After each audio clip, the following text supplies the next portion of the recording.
በሚዛን አማን ከተማ ካነጋገርናቸው መካከል የህዝብ ማመላለሻ መኪና አሽከርካሪ አስራት ኃይሌና የመናሪያ ስምሪት አስተባባሪ እምነት ጌታ እስጢፋኖስ በዞኑ በየጊዜው በሚከሰቱ የትራፊክ አደጋዎች በሰው ህይወትና ንብረት ላይ ከፍተኛ ጉዳት እየደረሰ ነው ብለዋል። የሚዛን አማን መናኸሪያ ከአራት ዞኖች ጋር በቅንጅት የሚሰራ መሆኑን ያነሱት አስተያየት ሰጪዎቹ የመንገደኞች ፍሰትና የመናኸሪያው ስፋት አለመጣጣም ለአደጋ አጋላጭ እንደሆነም አንስተዋል። ዛሬ ራሱ እዚህ ጋር መግቢያው ላይ ሁለት መኪና ተጋጭቷል። አንዱ እየወጣ አንዱ እየገባ ምክንያት ጠቧል። በዛ በኩል የኮሪደር እንትን ሊሰራ ተብሎ መንገድ ዘግቶ ነበርና በዚህ ሲገባ በቃ የምታልፍበት መንገድ የለም። አረ ለተሽከርካሪ ቅድም ብያለሁ ለሰው ለኛ ለማለፍ ጠዋት እንደዚህ በጎን ተጣመን ነው የምንገባው።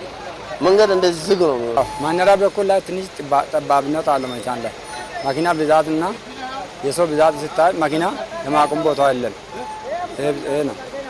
የዞኑ ትራፊክ ፍሰት ቁጥጥር ባለሙያ ምክትል ኢንስፔክተር መሰረት ተፈራም ከፍጥነት ወሰን በላይና የመንጃ ፍቃድ ሳይኖራቸው ማሽከርከር በአካባቢው ለሚከሰቱ አደጋዎች ዋነኛ መንስኤ መሆናቸውን ገልጸዋል። እንደ ዞናችን ከፍተኛ አደጋ ያደረሳለ የሁለት እግር ሞተረኛ ነው። በእኛ ዞን ላይ አሁን ትልቁ ቁጥር እንደ ዞኑ ያዘ የሁለት እግር ሞተረኛ ነው ይሄን አደጋ ያደረሳለ። አንደኛ ከፍጥነት ወሰን በላይ በማሽከርከራቸው ነው ዋናው የአደጋ መንስኤ የሆነ ያለ። ለዚህ ሞተረኛ አንደኛ የግንዛቤ ችግር እንዳላቸውና መንጃ ፈቃድ የሌላቸው የሚያሽከረክሩ አሉ። ሄልሜት ሳይጠቀሙ ታርጋ ሳይኖራቸው ከተፈቀደ ጭነት በላይ በመጫን እና እቃና ሰው በመጫኑ አንዱ የዞኑ ላይ ከፍተኛ አደጋ ያደረሰ እሱ።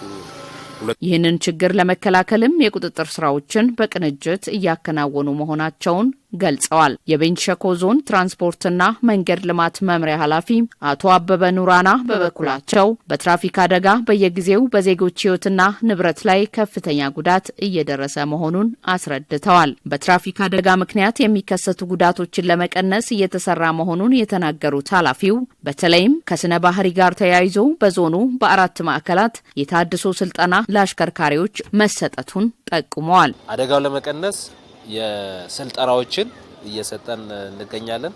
በዚህ ወር በ6 ማዕከል ሚዛንን ጨምሮ በ6 ማዕከል የአሽከርካሪዎች የታድሶ ስልጠና እየሰጠን እንገኛለን።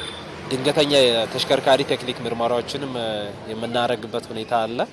ከዚህ ባለፈ ቁጥጥሮችን ማጠናከር አንደኛው የአደጋ ለመቀነስ የሚደረገው ጥረት ነው ያለውና ዞሮ ዞሮ የአደጋ ቁጥር በአሃዝ ደረጃ የቀነሰ ቢመስልም የዛሬ ያየነውን አደጋን ጨምሮ ሌሎች አደጋዎች በየወሩና በየእለቱ የምናስተናግድበት ሁኔታ አለ።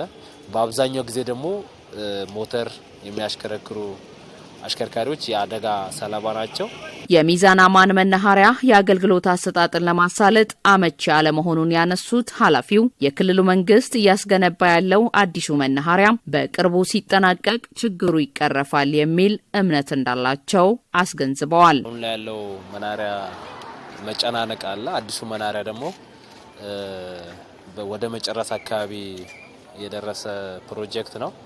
ባለቤቱ የክልል ትራንስፖርትና መንገድ ቢሮ ነው። እኛ እንደ አጋር አስተዳደራዊ ችግሮች ካሉ አብረን እየፈታን ነው እዚህ ደረጃ ላይ ደረስነውና ምናልባት ክልሉም አሁን ላይ ትኩረት ሰጥተው እየሰራ ነው ያለውና እሱን እንደ መምሪያ ብሎም እንደ ዞን የሚያስፈልጉ ድጋፍ ሁሉ ለማድረግ በእኛ በኩል ዝግጁ ነን።